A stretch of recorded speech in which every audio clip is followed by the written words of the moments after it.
Bonjour à toutes et à tous et bienvenue dans cette nouvelle vidéo dans laquelle on va faire un petit débriefing très rapide du salon de la photo 2023 dont je suis rentré hier soir.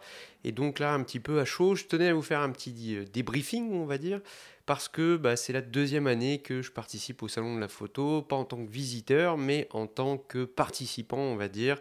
Parce que j'ai la chance et vraiment l'immense plaisir de pouvoir passer le salon de la photo sur le stand de Nisi. Et donc tout simplement, je tenais dans cette vidéo à vous faire un petit retour, de vous expliquer un petit peu aussi les coulisses, que vous sachiez un petit peu comment ça se passe quand vous êtes de l'autre côté, et puis vous faire un débriefing plus global sur moi aussi mon ressenti, parce que j'ai pu aussi notamment échanger avec pas mal de personnes qui me suivent par ici, et puis également vous faire une petite synthèse de ce que j'ai pensé de cette édition. Enfin bref, sans plus tarder, je vous propose de commencer et de vous parler notamment des coulisses, de savoir comment ça se passe le salon de la photo quand vous êtes de l'autre côté. Alors tout d'abord, il faut savoir que quand vous êtes intervenant ou en tout cas participant au salon de la photo, les journées commencent un peu tôt parce que oui, alors déjà il faut se lever, il faut se doucher, il faut déjeuner.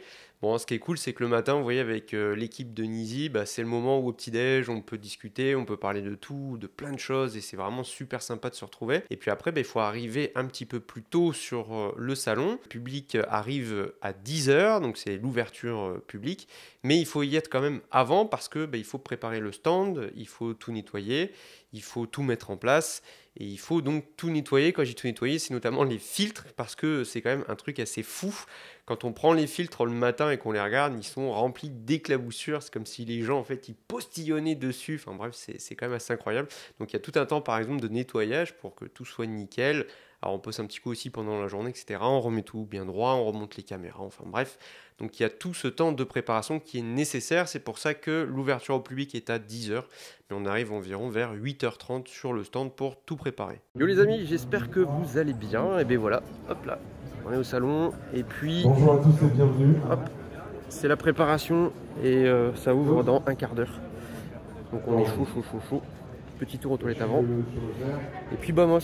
Allez, à toutes pour ce que je verrai, puis sinon bonne journée. Mais surtout ce qui est très cool, c'est que au-delà du temps de préparation, en fait tout le monde certes se prépare sur les stands aussi à côté, mais c'est l'occasion pour échanger avec les intervenants des autres stands.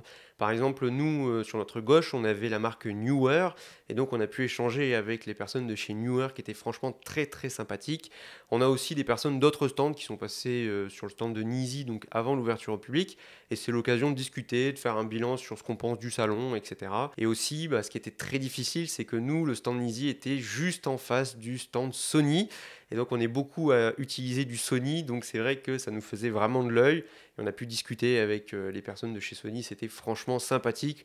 On a pris le temps de regarder les nouveautés, de regarder les objectifs, les boîtiers, etc. Enfin bref, c'était quand même très cool. Et puis c'est aussi l'occasion pour nous de faire notre petit tour et de pouvoir arpenter le salon quand il est fermé au public. Donc c'est vraiment sympa parce que vous pouvez discuter avec plein de gens et surtout moi ça m'a permis aussi d'aller voir un petit peu des nouveautés sans qu'il y ait du monde parce que de toute façon le reste de la journée on n'a pas le temps parce qu'il y a énormément de personnes qui passent sur le stand. Et moi perso j'ai pu par exemple aller voir le nouveau 70-200 de chez Sigma ou alors tout simplement aller admirer et baver devant les boîtiers de chez Fujifilm. Encore une fois, quand il n'y a personne et quand il y a juste les professionnels qui sont là et qui peuvent discuter tranquillement ensemble. De façon peut-être un petit peu naïve, et en tout cas moi c'est comme ça que je le reçois, le fait d'être sur le salon avant l'ouverture au public, quand il n'y a pas grand monde et qu'il n'y a que les professionnels qui sont là et que vous pouvez discuter et surtout prendre le temps d'être tranquille, moi j'ai l'impression d'être un peu comme un gamin où on amène à Disney et puis en fait vous êtes dans le parc avant l'ouverture et vous avez un petit sentiment de, pas de privilège, mais en tout cas moi c'est vraiment une expérience que je trouve incroyable. Et quand vous êtes un photographe, c'est vrai qu'être là au salon de la photo, c'est pour ça très cool. Et puis ensuite vient 10h et là top chrono, c'est lancé, c'est parti. Et là c'est la course jusqu'à 19h non-stop parce que c'est un flot continu de visiteurs. Et donc là la journée passe très vite, mais c'est quand même très fatigant parce qu'on parle non-stop et on doit se concentrer non-stop sur les questions des visiteurs sur le stand. Quand on a 2 secondes et qu'on a le temps de souffler, on peut aller faire un petit pipi et généralement aussi la pause repas est quand même assez rapide et généralement on prend nos repas vers 14h, mais là aussi on perd pas trop de temps parce qu'on ne veut pas mettre les autres en difficulté sur le stand, même si entre 14 et 15h généralement il y a un petit creux parce que c'est là où il y a le moins de monde. Et puis après arrive 19h et là c'est le moment où on fait ouf, voilà, donc C'est le moment aussi où il y a un petit peu un coup de fatigue parce que la journée est quand même très fatigante. Mais ce moment, c'est déjà un temps de rangement, un temps de nettoyage. Et puis, c'est aussi un moment après entre nous pour se retrouver. Car c'est aussi ça le plaisir du salon de la photo, c'est de pouvoir passer des bons moments avec les copains, avec l'équipe notamment de Nisi. Et puis, c'est l'occasion d'aller manger quelque chose le soir, d'aller au bar. Et c'est le moment où je pense que vous avez les équipes aussi des autres stands qui se réunissent. Et c'est ça aussi le truc que j'adore avec le salon de la photo, c'est de pouvoir passer un très très bon moment aussi en dehors du salon de la photo avec les personnes avec qui j'ai la chance de partager cette expérience. Donc vous voyez, le soir c'est très convivial et autour du salon, vous avez pas mal d'équipes d'autres stands qui sont là. Par exemple, nous on a croisé l'équipe de Camara France qui était dans le même bar que nous et visiblement ils fêtaient un bon anniversaire et voilà, donc tout le monde s'amuse bien et c'est ça que je trouve vraiment très très sympa. Enfin bref, moi je trouve que c'est vraiment une expérience humaine particulièrement enrichissante et ça passe déjà par toutes les personnes avec qui j'ai pu échanger durant ce salon. Ce qui est déjà un petit challenge quand même, c'est d'avoir un public qui est très diversifié, de tous âges. J'ai pu échanger avec une toute jeune fille et qui voulait apprendre la photographie et c'était vraiment très très sympa. Et en même temps, j'ai pu discuter avec des personnes qui étaient un peu plus expérimentées, on va dire.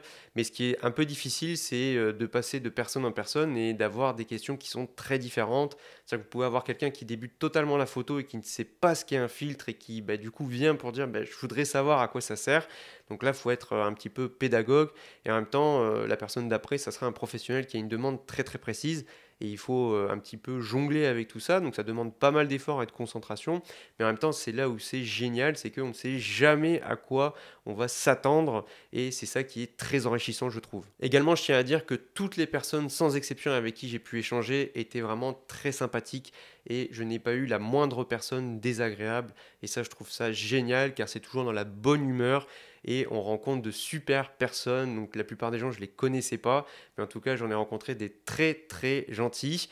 Et c'est vrai que des fois, on a bien rigolé, etc. J'ai pu aider des personnes sur d'autres choses. Enfin bref, donc là-dessus, moi, j'ai vraiment adoré car voilà, quand vous accueillez les gens avec le sourire, ils vous répondent toujours avec le sourire. Et ça, ça marche toujours. Et donc moi, là-dessus, je me suis éclaté. Et également, en fait, j'ai rencontré des personnes qui me suivent soit ici sur YouTube ou alors sur Instagram. Donc des personnes que moi, je ne connais pas personnellement, mais qui visiblement, elles me connaissent parce qu'elles me suivent sur mes réseaux sociaux. Et j'ai été sincèrement très très touché par les mots très chaleureux de certains. Et donc voilà, moi quand j'ai des personnes qui arrivent et qui me témoignent de leur affection, ça me touche particulièrement car moi je me dis que je suis personne en fait. Et quand vous avez des personnes qui arrivent et qui sont vraiment très très gentils et qui vous disent ah ouais, je vous suis sur YouTube, moi je me dis moi je suis personne, donc ça me fait vraiment bizarre. Mais en tout cas c'était très très sympathique et j'ai adoré, mais vraiment adoré, pouvoir prendre le temps d'échanger avec vous et surtout de vous rencontrer. Car oui, certes, sur YouTube, il y a un truc qui s'appelle les abonnés. Oui, mais c'est ça, moi, que je trouve génial dans les réseaux sociaux. C'est de tout simplement pouvoir vous rencontrer, discuter et de pouvoir vous dire que je mets un visage sur des noms de comptes, etc. Et ça, c'est ce que j'aime le plus. Et c'est là où je me dis que pour ça, les réseaux sociaux, c'est génial. Au-delà de tous les trucs moins cool, on va dire. Voilà, c'est ça que j'ai aussi vraiment adoré sur ce salon. Et si vous regardez cette vidéo et que j'ai eu la chance de pouvoir vous rencontrer, je vous dis à nouveau merci, merci, merci. Et voilà, à nouveau, j'espère vous voir peut-être à l'année prochaine ou ailleurs, mais en tout cas, ça sera toujours avec grand plaisir. Enfin, je tenais à terminer ce petit propos déjà pour remercier l'équipe de Nisi France et pour la confiance qu'ils m'accordent. Ils savent tout ce que je pense d'eux et en tout cas, à nouveau, je tiens à les remercier très très chaleureusement parce que sans eux, tout simplement cette expérience ne pourrait pas avoir lieu parce que au-delà de ça et de toute l'expérience pour un photographe que ça peut représenter d'être au salon de la photo, c'est aussi et surtout, et moi c'est ce que j'apprécie le plus, une aventure humaine car dans l'équipe Nisi France sont vraiment des personnes géniales avec qui j'adore passer du temps, que ce soit sur le salon ou en dehors du salon. Et donc à nouveau, je tiens à remercier l'équipe Nisi France pour me faire participer à ce salon et à nouveau sans eux je n'aurais pas eu l'opportunité d'être là-bas. Également je passe le coucou à tous les copains photographes qui étaient avec moi sur le salon, qu'ils soient chez Nisi ou même d'autres copains photographes qui sont passés sur le stand. J'ai été ravi de partager ces moments, donc que ce soit sur le salon ou à l'extérieur, et donc j'ai hâte de pouvoir partager à nouveau des moments avec ces personnes. Enfin, et pour terminer cette vidéo, j'aimerais vous parler un petit peu de mon ressenti de ce salon. Alors tout d'abord, c'est vrai qu'il y a eu un événement un peu majeur, on va dire, c'est l'annonce mondiale en exclusivité du Sigma 70-200 2.8. pour monture Sony et monture L. Et donc j'ai pu prendre le temps d'aller sur le stand de Sigma, de le regarder, de discuter un petit peu avec les personnes de chez Sigma.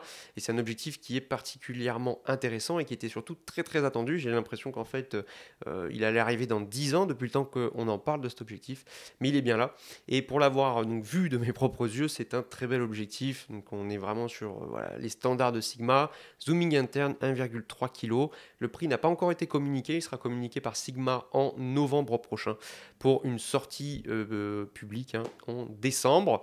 Et donc j'ai hâte de voir ce que donnera cet objectif. Et je pense qu'il trouvera très très facilement un large public. Et également sur Sigma, c'est incroyable toujours leur mur d'objectifs des deux côtés. C'est un truc de fou.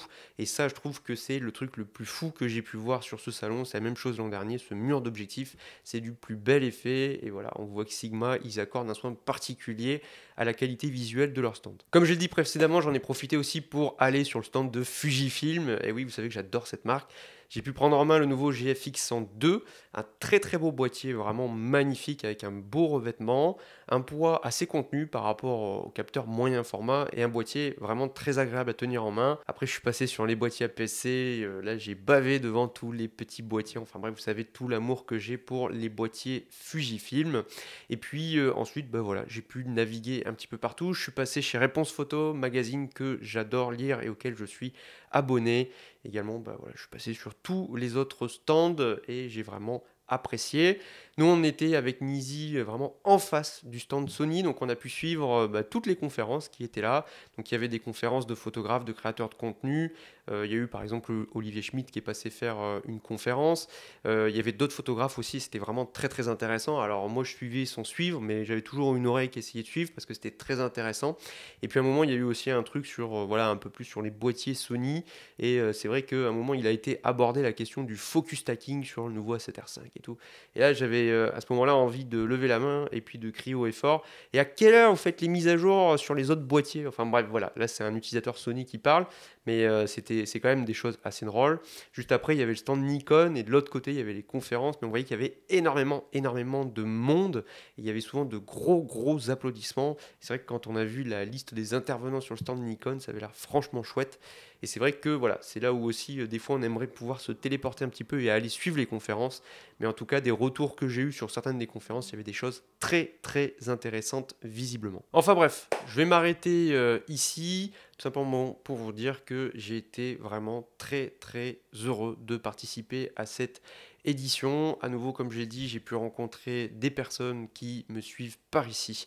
Et à nouveau, je tiens à les remercier pour les mots chaleureux qu'ils ont eus à mon égard. Et puis, si vous avez des questions sur le salon ou sur des trucs qui se sont passés durant le salon, n'hésitez pas à le mettre en commentaire. Et puis sinon, je vous dis, rendez-vous à la fin de semaine pour une nouvelle vidéo.